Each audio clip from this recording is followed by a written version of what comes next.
बनने का सपना देखने वाले छात्रों के लिए री नीट आयोजित की गई और उसका परिणाम आ गया है। लेकिन ये परिणाम जबलपुर के लिए बेहद सुखद है, क्योंकि मध्य प्रदेश का टॉपर जबलपुर से है और इस समय हमारे साथ वो टॉपर मौजूद है।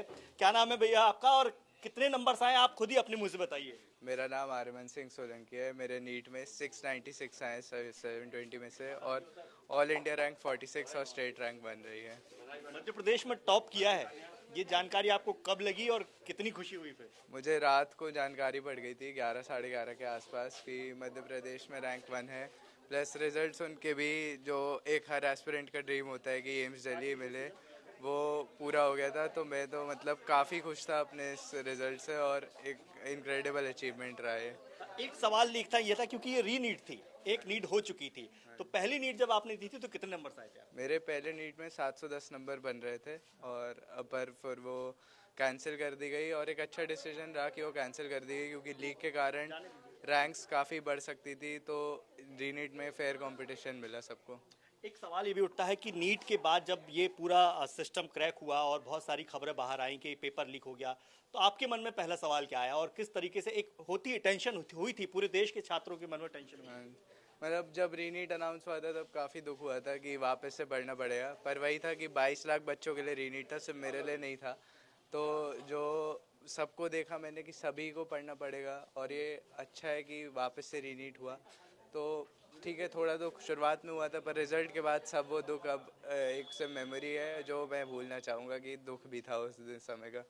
गवर्नमेंट ने छात्रों को परेशानी ना हो इसके लिए बहुत सारे नियम शिथिल किए, बहुत सारे ऐड किए, और जिस तरह से नई तरीके से री नीट हुई थी उससे संतुष्ट थे आप? जी, वो 15 मिनट जो एक्स्ट्रा टाइम दिया है क्या बोल डिटेल्स भरने का, उससे काफ़ी हेल्प मिली। प्लस जो हर सेंटर में उन्होंने क्लॉक्स वगैरह लगा रखी थी, वो भी काफ़ी हेल्पफुल थी। और अब तो अगले साल से सीबीटी ही होगा, तो लीक के चांसेस वैसे ही कम हो जाएंगे। खुश थे सरकार की तैयारियों से आप? जी, मैं खुश था। संतुष्ट थे यानी? हाँ जी, एक संतुष्ट। सवाल ये भी उठता है कि रीनीट का एग्जाम जो है, लोग बोल रहे थे, बच्चे बोल रहे थे बहुत टफ आया था, केमिस्ट्री हो फिजिक्स हो, आपका एक्सपीरियंस क्या बोलता है इसमें? मेरा एक्सपीरियंस यही था कि जिन बच्चों की तैयारी अच्छी थी उस पेपर में, तो उनके लिए कठिन भी था, मतलब उनके लिए काफ़ी डिज़र्विंग था पेपर, काफ़ी मतलब अच्छा पेपर बनाया था कि जिन बच्चों ने सही से पढ़ रखा है उन्हीं के डिज़र्विंग रैंक आएगी। तो मेरे लिए हिसाब से वो पेपर काफ़ी अच्छे लेवल का था। आपने ये सोच लिया था कि मतलब इतने नंबर्स आ जाएंगे, या पहले नीट से कॉन्फिडेंस था कि भले ही कितना ही टफ आए मैं कवर कर लूंगा? मतलब थोड़ा दुख था, पर एक मतलब अंदर बिलीफ था कि अच्छी रैंक तो आ ही जाएगी। पर एम्स दिल्ली मिल जाना, तो ये तो एक ड्रीम पूरा होना है। तो मैं तो मतलब काफ़ी वो था कि भाग्यशाली था कि मतलब मिला। लक प्लस स्किल दोनों का काम रहता उस दिन। बिल्कुल। देखिए, आरमान ने कहा कि एम्स दिल्ली, ये नियम होता है, मतलब थोड़ा सा मैं आम दर्शकों को समझाना चाहता हूँ कि आपने कहा कि एम्स मुझे मिल जाएगा, कैसे?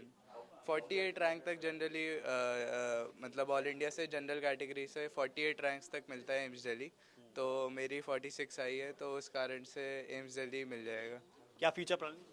फ्यूचर प्लानिंग तो कुछ नहीं है अभी, तो एमबीबीएस एम्स दिल्ली से, फिर उसके बाद यूरोलॉजी अभी थोड़ा है, पर ऐसा कुछ वो फिक्स नहीं है, तो हमारी फ्लेक्सिबल। शुभकामनाएं कि नीट में आपने टॉप किया है, आप डॉक्टर बन के भी पूरे देश और दुनिया में टॉप करें। लेकिन इससे ज़्यादा खुशी होती है माँ बाप को, क्योंकि डॉक्टर सोलंकी है, जबलपुर के जाने माने डॉक्टर्स हैं।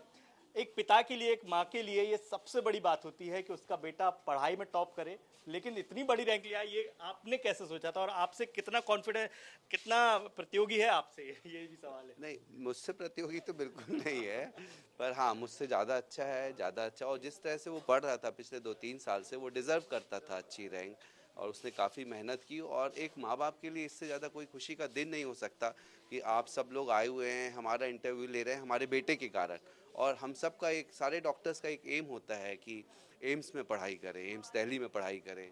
तो वो उसने अचीव किया है, तो बहुत ज़्यादा खुशी का दिन है हमारे लिए। डिमोटिवेट हुए थे छात्र जब नीट पेपर का लीक हुआ था? हमने देश भर की बहुत दर्दनाक तस्वीरें देखी, लोगों के दुख देखे, छात्रों के दुख देखे, आंसू भी देखे। ये एक बड़ा क्रिटिकल सिचुएशन होती है किसी भी पेरेंट्स के लिए अपने बच्चे को मोटिवेट करने के लिए। वो सिचुएशन कैसे हैंडल किया? देखिए, आर्मन के फर्स्ट नीट के समय पे स्कोर ज़्यादा अच्छा था, पर जिस तरह की लीक की खबरें आ रही थी, हमें समझ में आ गया था कि इस स्कोर के बावजूद भी उसकी रैंक अच्छी नहीं आएगी। तो हम लोगों ने ये डिसाइड किया कि भाई जो होता है वो अच्छे के लिए होता है, और इसी एम के साथ उसको एक्सप्लेन की चीज़ें कि यू डिज़र्व बेटर रैंक, इस नंबर पे भी तुम्हें वो रैंक नहीं आएगी जो तुम्हारी एक्चुअल तुम डिज़र्व करते हो। और वो इस बात से कन्विंस हुआ, हम लोग का काम ही तो उसका इमोशनल सपोर्ट करना, बाकी तो वो खुद ही कर रहा था और वो संभला, पढ़ाई किया और अचीव किया। सरकार ने भी ये संदेश देने की कोशिश की कि हम तैयार हैं और अब ऐसी स्थिति दोबारा नहीं बनेगी। सरकार की तैयारियों से भी तैयार, संतुष्ट थे आप? हाँ बिल्कुल, फर्स्ट नीट के समय तो बहुत बुरा लग रहा था गवर्नमेंट के लिए, पर हाँ दूसरे नीट के समय उनकी तैयारियाँ काफ़ी अच्छी थी। बिल्कुल, माँ का एक्सपीरियंस जानना भी बहुत ज़्यादा ज़रूरी है क्योंकि सबसे मोटिवेट तो माँ ही करती है। क्या सिचुएशन बन गई थी और शुरुआत से ही ये तय था कि अरमान को डॉक्टर ही बनाना है या उसने तय कर लिया था? नहीं, उसने तय किया था। पेरेंट्स की तरफ से कोई भी उसको प्रेशर नहीं था और बचपन से ही वो बड़ा ब्राइट स्टूडेंट रहा है और उसको टीचर्स और फ्रेंड्स हर स्टेज पे अच्छे मिलते गए और आज वो इस स्टेज पे है और बड़ों का आशीर्वाद तो है ही। बिल्कुल, देखिए माँ का और इस समय खुशियां हैं। आप देखेंगे उसके तमाम जो टीचर्स हैं साथ में पढ़ने वाले, पढ़ाने वाले, कैसे मोटिवेट किया आप लोगों ने अरमान को? सर डेफिनेटली आर्यमन तो एक बहुत ब्रिलियंट स्टूडेंट है और मुझे लास्ट टाइम अभी याद है, अभी इससे पहले जब मेरी मैसेज में बात हुई तो मैं ये था कि बस आज रिज़ल्ट आने को है और आई टोल्ड हिम कि नहीं बस अंडर 100 आ जाएगा। तो उसका रिप्लाई है कि नहीं सर अंडर 100 नहीं चाहिए मुझे, अंडर 50 चाहिए। अगर अंडर 50 मेरे पास आ जाता है तो दैट वुड बी ग्रेट। और बस तो भगवान देखिए एक स्टूडेंट का खेल के साथ साथ उसके माता पिता, उसके शिक्षक को भी बहुत गर्व होता है जब वो इतना बेहतर परिणाम लेकर आता है। कैमरामैन रविंद्र के साथ दुर्गेश कुमार, विस्तार न्यूज़।